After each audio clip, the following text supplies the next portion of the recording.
कहना ये था कि 5 माह से घर बैठ बैठ के तंग पड़ चुके हैं और हमारे दिमागों में जंग पड़ चुके हैं। आज मैंने सोचा कि मैं यूनिफॉर्म पहनूं और आपसे शेयर करूं वो यादें, वो बातें और मुलाकातें जब सुबह सवेरे उठते थे और नाश्ता वर्जिश करते थे, फिर खर्चा बस्ता लेते थे, स्कूल का रास्ता लेते थे, फिर टीचर प्यारी आती थी, हमको खूब पढ़ाती थी, फिर बड़े ग्राउंड में जाते थे, कुछ खेलते थे, कुछ खाते थे।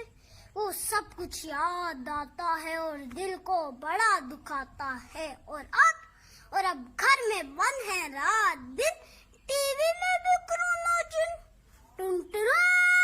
नाजीना 4000 में से 3000 का टेस्ट पॉजिटिव आ गया। टीवी से जान छुड़ाता हूँ, टीवी में भी कोरोना जिन।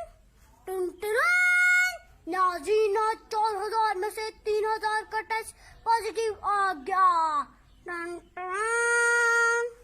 टीवी से जान छुड़ाता हूँ, किसी कजन को फोन में लाता हूँ तो क्या सुनने को पाता हूँ, कोरोना वायरस की वबा खतरनाक है और जानलेवा भी हो सकती है, 6 फुट का फासला रखें। इस माहौल में अच्छी बात है ऑनलाइन तो पढ़ रहे हैं, हम थोड़ा आगे बढ़ रहे हैं, पर आखिर कब तक हम बच्चे हैं, हम बच्चे सच ही बोलेंगे। अब स्कूल कब तक खोलेंगे, हम फासला भी रख लेंगे, हम मास्क भी पहन लेंगे, हम हाथ नहीं मिलाएंगे, लेकिन आप ये बताएंगे कब हम स्कूल को जाएंगे, कब हम स्कूल को जाएंगे। बाय।